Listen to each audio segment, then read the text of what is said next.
अस्सलामु अलैकुम वरहमतुल्लाहि वबरकातुहू। उम्मीद है कि आप सब हज़रात खैरियत से होंगे। ये जो वीडियो आप सुन रहे हैं ये आपके इम्तिहान से मुताल्लिक़ है और इस वीडियो को बहुत तवज्जो के साथ सुनिए, इसलिए कि इसमें मैंने आपके इम्तिहान से मुताल्लिक़ सारी बातों को वाज़ेह किया है कि इम्तिहान कैसे होगा, कब होगा और किस तरह के सवालात आएंगे, इम्तिहान किस तरीके से होगा, किस दिन होगा। तो तमाम जो मालूमात आपके ज़हन में एक सवाल के तौर पे था, उसको मैंने इस वीडियो के अंदर जवाब देने की कोशिश की है। सबसे पहले समझ लीजिए कि ये एग्ज़ाम जो है ये किन लोगों के लिए है। तो इसका आसान सा जवाब ये है कि ये इम्तिहान सभी लोगों के लिए है।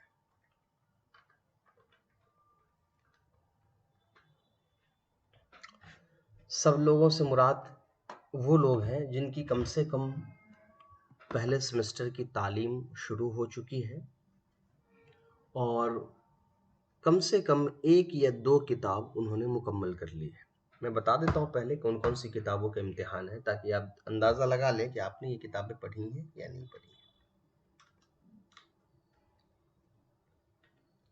एक किताब आपका है इल्मुन नहव, दूसरा है इल्मुस सर्फ, तीसरा है अरबी का मुअल्लिम के कम से कम 1 हिस्से, बाकी जिन लोगों ने 2, 3 और 4 हिस्से पढ़ लिए उनके सारों के सारे के एग्ज़ाम होंगे, और मुअल्लिमुल इंशा के इम्तिहान, और साथ में अत-तरीक़तुल असरिया। तो पहली सेमेस्टर में ये सारी किताबें हैं, इनके इम्तिहान होने हैं। लेकिन अब हुआ क्या है, चूँकि हमारे पास सेशन का सिस्टम नहीं था शुरू से, तो कुछ बच्चे ऐसे हैं जिन्होंने अभी सिर्फ इल्मुन नहव पढ़ा है, कुछ बच्चे ऐसे हैं जिन्होंने इल्मुन नहव इल्मुस सर्फ दोनों पढ़ा है, कुछ बच्चे ऐसे हैं जो अरबी के मौलिम पे हैं। तो उनका इम्तिहान कैसे होगा, तो पहले वो समझ लीजिए। कुछ ऐसे बच्चे भी होंगे जो आप सेकेंड सेमेस्टर में होंगे। तो मैंने आपसे एग्ज़ाम का एक फॉर्म फिल करवाया था, अगर आपको याद हो तो। अगर आपने वो फॉर्म फिल कर लिया है तब तो कोई मसला नहीं है, आपको अलग से कांटेक्ट करके बता दी जाएगी किस किताब से कितना हिस्सा इम्तिहान में आएगा। और अगर आपने वो फॉर्म अभी तक फिल नहीं किया है तो वो फॉर्म आप ज़रूर फिल कर लीजिए। तो पहले सेमेस्टर की ये किताब है, इनका इम्तिहान होगा। बाकी आपने इनमें से कौन कौन सी किताबें पढ़ी हैं वो आपने फॉर्म में इंशाल्लाह डाल दिया होगा, तो उसके अकॉर्डिंग फिर हम जो है वो आगे बात करेंगे। सबसे बड़ा मसला आता है कि इम्तिहान होगा कैसे। तो आपका जो इम्तिहान होगा वो 2 तरीके से होगा, एक तहरीरी होगा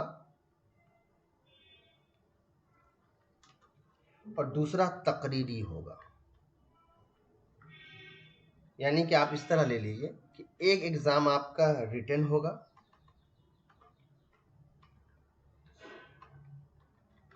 और दूसरा एग्ज़ाम आपका ओरल होगा। 2 तरीके से इम्तिहान होगा। जो रिटन या तहरीरी इम्तिहान होगा, इसमें ये होगा कि जिस दिन आपने इम्तिहान का डेट मुतय्यन किया होगा, उस हिसाब से आपको वो सब्जेक्ट बता दिया जाएगा पहले कि फ़लाँ तारीख को आपकी इस किताब का इम्तिहान है। हर दिन एक इम्तिहान ही होगा, क्योंकि रमज़ान का वक्त है तो हम नहीं चाहते कि आपका ज़्यादातर हिस्सा इन चीज़ों में जाए, इबादत पर भी आपको ज़ोर देना है। तो हर दिन एक सब्जेक्ट का इम्तिहान होगा। तो मान लिया जाए कि अगर आपको मैंने कहा कि आपको 23 तारीख को नहव का एग्ज़ाम होगा, तो आप एक टाइम सेट कर लेंगे। मान लिया आपने टाइम सेट किया कि मुझे सुबह के 9 बजे इम्तिहान चाहिए, तो दोनों तरीके से इम्तिहान होगा, रिटन भी होगा, ओरल भी होगा। तो 23 तारीख को 9 बजे, तो जैसे कि 23 तारीख को आपने सुबह 9 बजे मान लिया जाए इल्मुन नहव नाम की किताब का इम्तिहान चुना, तो क्या होगा कि 9 बजे से पहले यानी 8:55 में आपको एक सवाल का एक पर्चा जो है आपके व्हाट्सएप पर चला जाएगा पीडीएफ फॉर्मेट में, और उस सवाल का जो सवालिया पर्चा होगा उसमें पासवर्ड लगा होगा।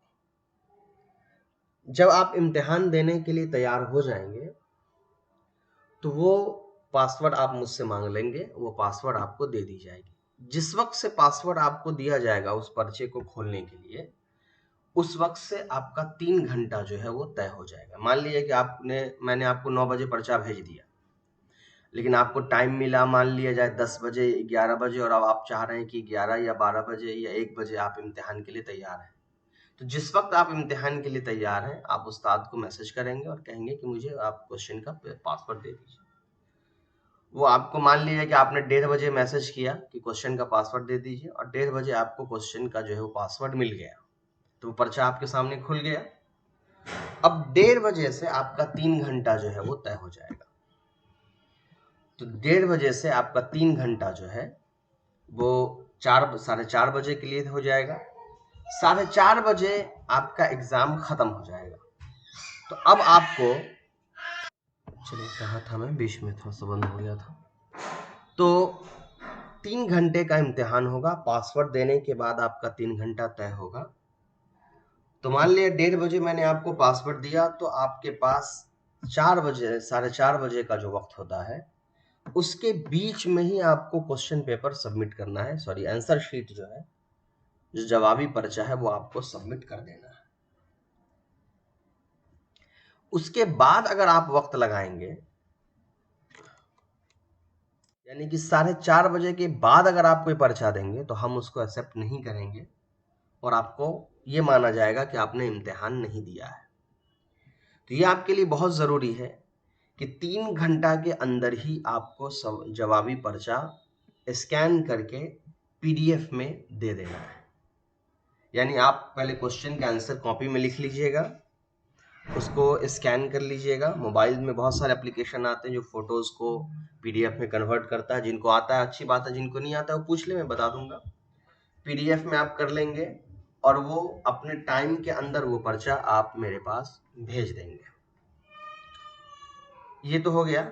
अब याद रखिए कि रिटन जो इम्तिहान होता है वो आपका 70 नंबर का होगा। कोई भी किताब का जो रिटन एग्जाम होगा वो 70 नंबर का होगा। उसके बाद 30 नंबर का जो इम्तिहान है आपका, ये ओरल होगा। इसमें आप एक टाइम सेट करेंगे कि इस टाइम में आप एग्जाम देना चाहते हैं। जूम आप रखेंगे और अच्छा नेटवर्क रखेंगे। उस्ताद उस टाइम में आपको कॉल करेंगे। ओरल इम्तिहान जो होगा वो सिर्फ 30 मिनट का इम्तिहान होगा मैक्सिमम।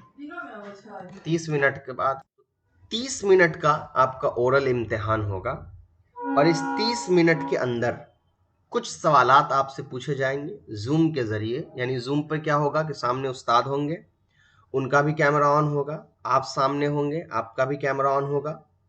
अगर आप भाई हैं तो कोई मसला नहीं है, अगर आप बहनें हैं तो फिर आपको पर्दे में रह करके कैमरा ऑन ही रखना पड़ेगा। इसलिए कि ये वाइवा जो होता है ये देखने के लिए होता है कि आप जवाब अपनी तरफ से दे रहे हैं। इसलिए कि जो रिटन वाला एग्जाम है उसमें हो सकता है, ऐसा उम्मीद तो नहीं है कि कोई तालिब इल्म जो आलिमियत पढ़ रहा हो, दीनी तालीम पढ़ रहा हो, इस तरह की गलती करे, लेकिन इंसान है, शैतान सबके साथ लगा है, तो उसमें थोड़ी सी छूट दी जाती है कि आप अपने हिसाब से जवाब लिख सकते हैं। उसमें भी ये रहता है कि आप ना देखें, लेकिन उसको कंपनसेट करने के लिए एक ओरल एग्जाम होता है जिसमें लाइव बिल्कुल आई टू आई कांटेक्ट के साथ जवाब देना होता है। रैंडम क्वेश्चन होते हैं, क्वेश्चन पहले से तय भी नहीं होता है, और उसके नंबर अलग होते हैं। तो 70 नंबर आपका जो है वो रिटन रहेगा और 30 मार्क आपका जो है वो ओरल रहेगा, और इन दोनों को मिला करके फाइनल आपका जो है वो रिजल्ट तय होता है। अब एक चीज याद रखिए कि उसमें ओरल इम्तिहान जो है ये ज्यादा अहम है। अगर ऐसा महसूस होता है कि रिटन एग्जाम तो आपने बहुत अच्छा दिया है, लेकिन ओरल इम्तिहान में बिल्कुल आप बहुत कम, मतलब कोई जवाब ही नहीं दे पा रहे हैं, तो फिर आपका जो जवाब है वो पेंडिंग में डाल दिया जाएगा, और उसके बाद आपका अलग से फिर पूरा का पूरा 100 मार्क का ओरल ही एग्जाम होगा। तो इसीलिए इस चीज का ख्याल रखना है कि रिटन आप ईमानदारी से दीजिएगा, इसलिए कि रिटन और ओरल एग्जाम जो होगा वो दोनों का क्रॉस चेक होगा, और क्रॉस चेक होने के बाद ही समझ में आएगा कि एग्जाम में आप कितने ईमानदार थे और किस एतबार से आपने जवाबों को लिखा है। तो ये तो हो गया कि एग्जाम किस तरीके से होगा, कैसे होगा, कब होगा। अब अगला सवाल आता है कि क्या इम्तिहान की तैयारी के लिए कोई पुराने पर्चे वगैरह है, तो वो आपको बिल्कुल नहीं दिया जाएगा। उसकी वजह ये होती है कि पर्चे हमारे पास पहले से तैयार नहीं होते हैं, और चूंकि सब बच्चे अलग अलग तरह से किताबें पढ़ रहे हैं, तो हर एक के लिए अलग अलग तरह से पर्चा बना करके शेयर करना वो मुश्किल है, इसलिए कि किताबें कम है। अगर मैं पुराने पर्चे आपको दे भी दूंगा तो फिर नए पर्चे के लिए नए सवाल बन नहीं पाएंगे, इसलिए कि बहुत मुख्तसर सी किताबें हैं, ये कोई बड़ी किताब तो है। इसीलिए पर्चे जो है वो आपको नहीं दिए जाएंगे। मैं हिंट दे देता हूं कि जितनी चीजें आपको पढ़ाई गई हैं उसको बारीकी से समझ लीजिए, उन्हीं पढ़ाई गई चीजों में से आएगा, बाहर से कोई भी चीज नहीं आएगा। 22 मार्च से 31 मार्च के बीच में सारे इम्तिहान होंगे। 1 अप्रैल से 5 अप्रैल के बीच में जिनकी सनद मिलने की बारी है इस साल, उनको सनद दे दी जाएगी, और 6 अप्रैल से आपकी क्लास बिल्कुल वैसे ही शुरू हो जाएगी जैसी थी। और अब थोड़ा सा जो नई जो तरतीबें, मैंने इससे पहले एक वीडियो बनाया था जिसमें नई तरतीबों को लागू करने की बात कही थी, लेकिन वो दौराने तालीम वो लागू करना बहुत मुश्किल हो रहा था हमारे लिए। तो रमजान के बाद जो नया सेशन शुरू होगा उसमें वो सारी तब्दीलियां नाफिज कर दी जाएंगी। आखिर में फिर से दोहरा देता हूं, आपका इम्तिहान 22 मार्च से 31 मार्च के बीच चलेगा। इसमें आपको कोई भी वक्त आप चुन सकते हैं, कोई भी तारीख आप चुन सकते हैं, और कोई भी सब्जेक्ट आप चुन सकते हैं कि मैं फला दिन फला चीज की इम्तिहान दूंगा। हर बच्चे को आज कल में, आज ये वीडियो अपलोड हो रहा है तो आज या कल तक आपको चला जाएगा कि आपको किन किन सब्जेक्ट का कहां तक इम्तिहान आएगा। आपको तैयारी भी करवा दी जाएगी, आप इम्तिहान के लिए तैयार हो जाएंगे। रिटेन और ओरल एग्जाम होगा। रिटेन 70 मार्क्स का होगा। आपको क्वेश्चन पेपर दे दिया जाएगा। क्वेश्चन पेपर आप रख लीजिए, जब आपको मौका मिले आप बनाना शुरू करिए। जैसे ही आप क्वेश्चन बनाना शुरू करेंगे 3 घंटे के अंदर जवाब हमको आपको सबमिट करने होंगे, उसके बाद हम आपका जवाब नहीं लेंगे। फिर उसके बाद 30 मिनट का ओरल इम्तिहान होगा। ओरल इम्तिहान बहुत ज़्यादा अहम है।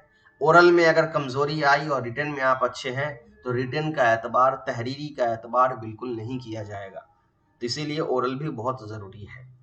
और जिन बच्चों के सनद देने की बारी है इस साल, इंशाल्लाह उनको 1 अप्रैल से 5 अप्रैल के बीच में सनद जो है उनको PDF में भी दे दी जाएगी, और एक सनद उनको प्रिंट करा के, लेमिनेट करा करके उनके एड्रेस पर भी भेज दी जाएगी।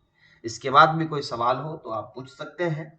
और इम्तिहान का जो डेट शीट है वो आपको इस वीडियो के डिस्क्रिप्शन लिंक में ही मिल जाएगा। और सारे बच्चे जो एडमिशन लेके पढ़ रहे हैं तो उनको मैं अलग से भी उनके खास तौर पर उनके जो एग्ज़ाम और तारीख है वो भी उनको इंशाल्लाह मैं भेज रहा हूँ। अस्सलामु अलैकुम व रहमतुल्लाह।